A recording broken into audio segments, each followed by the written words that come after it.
گرامی المرتبت ناظرین و سامعین، آج رمضان المبارک کا پہلا دن اور پہلا روزہ ہے۔ جمیع عاشقان رسول کو میری طرف سے مبارکباد۔ گرامی المرتبت ناظرین و سامعین، آج میں آپ کے سامنے نبی مکرم رحمت کونین صلی اللہ تعالی علیہ وسلم کا وہ فرمان پیش کرنے کی سعادت حاصل کر رہا ہوں کہ جو کہ ابن خزیمہ کتاب الصیام اور مشکات المصابیح کے اندر بھی موجود ہے۔ میرے نبی مکرم رحمت کونین صلی اللہ تعالی علیہ وسلم کے صحابی حضرت ابن عمر فرماتے ہیں کہ حضور نبی مکرم نے رمضان المبارک کا چاند نظر آنے کے بعد، یعنی جب پہلی تاریخ تھی، پہلا دن تھا رمضان المبارک کا، تو حضور نے ارشاد فرمایا کہ صحابہ، اگر اللہ کے بندوں کو یہ سمجھ آ جاتی، یہ علم ہو جاتا کہ رمضان المبارک کی کتنی فضیلت اور کتنا مقام ہے، کتنی شان ہے، کتنی رحمتوں کے نزول ہوتے ہیں اللہ تعالیٰ کے اس ماہ مقدس میں، تو فرمایا کہ دنیا والے مسلمان میرے امتی یہ تمنا کرتے کہ کاش پورا سال ہی رمضان ہوتا۔ تو صحابہ نے جب یہ حضور کا فرمان سنا تو صحابہ میں سے ایک صحابی نے عرض کی، یا رسول اللہ، رمضان کیا ہے، اس کی کیا فضیلت ہے، حضور اس کی کیا عظمت ہے؟ تو میرے نبی نے ارشاد فرمایا، صحابہ سن لو، جب سال کی ابتدا ہوتی ہے، یعنی رمضان المبارک کا جب آخری دن ہوتا ہے، پھر شوال کا چاند نظر آتا ہے، تو اس دن سے لے کر رمضان المبارک کے آنے تک، اگلے رمضان المبارک کے آنے تک، میرے آقا ارشاد فرماتے ہیں اللہ تعالیٰ فرشتوں کو حکم دیتا ہے، اے فرشتوں، رمضان کے لیے جنت کو سجایا جائے۔ تو حضور ارشاد فرماتے ہیں جنت کو سجایا جاتا ہے۔ پھر رمضان المبارک کا جب پہلا دن آتا ہے، جیسا کہ آج پہلا دن ہے، تو حضور فرماتے ہیں عرش کے نیچے سے ایک ہوا چلتی ہے جس سے جنت کے درختوں کے پتے ہلنا شروع ہو جاتے ہیں۔ تو جنت کی حوریں اس ہوا کی جب خوشبو سونگتی ہیں تو فَيَقُلْنَ يَا رَبِّ اجْعَل لَّنَا مِنْ عِبَادِكَ أَزْوَاجًا تَقَرُّ بِهِمْ أَعْيُنُنَا وَتَقَرُّ أَعْيُنُهُمْ بِنَا۔ میرے آقا ارشاد فرماتے ہیں پھر حوریں اللہ تعالیٰ کی بارگاہ میں عرضی پیش کرتی ہیں، یا اللہ اپنے بندوں میں سے ہمارے لیے شوہر بنا، اللہ اکبر،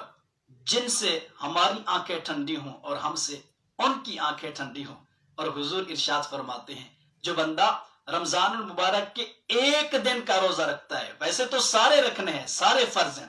لیکن ایک دن کے روزے کی فضیلت حضور نے بتا کر گویا کہ یہ شوق دلا دیا ہے، یہ جذبہ دلا دیا ہے کہ سارے کے سارے رمضان المبارک کے روزے رکھنے ہیں۔ جتنا پہلے روزے کی اور ایک دن روزے کے رمضان المبارک کے روزہ رکھنے کی فضیلت ہے، اسی طرح باقی روزوں کی بھی فضیلت ہے۔ تو حضور ارشاد فرماتے جو ایک دن کا اس ماہ مقدس میں روزہ رکھتا ہے تو موتیوں کے ایک خیمے میں اس کا نکاح حور عین کے ساتھ ہو جاتا ہے، جیسا کہ میرے رب کا ارشاد ہے، حور مقصورات فی الخیام، حوریں ہیں خیموں میں پردہ نشی، ان میں سے ہر حور پر، حضور فرماتے ہیں ان میں سے ہر حور پر 70 حلے ہوتے ہیں جن میں ہر ایک کا رنگ دوسرے سے مختلف ہوتا ہے، اور انہیں 70 رنگوں کی خوشبو عطا کی جاتی ہے، اور ہر ایک خوشبو کا رنگ دوسرے سے مختلف ہوتا ہے، اور ان میں سے ہر ایک کے ساتھ 70 ہزار کنیزیں ہوتی ہیں جو کہ ان کی خدمت پر ان کی خدمت کے لیے مقرر ہوتی ہیں۔ تو حضور ارشاد فرماتے ہیں پھر 70,000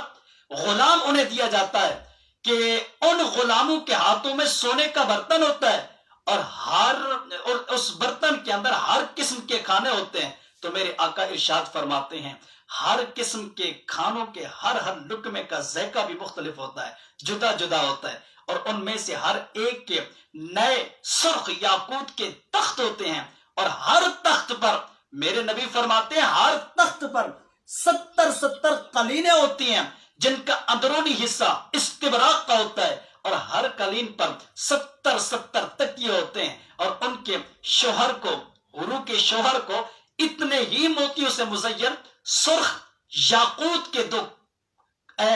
یاقوت کے تخت عطا کیے جاتے ہیں، اور سونے کے 2 کنگن بھی حضور فرماتے ہیں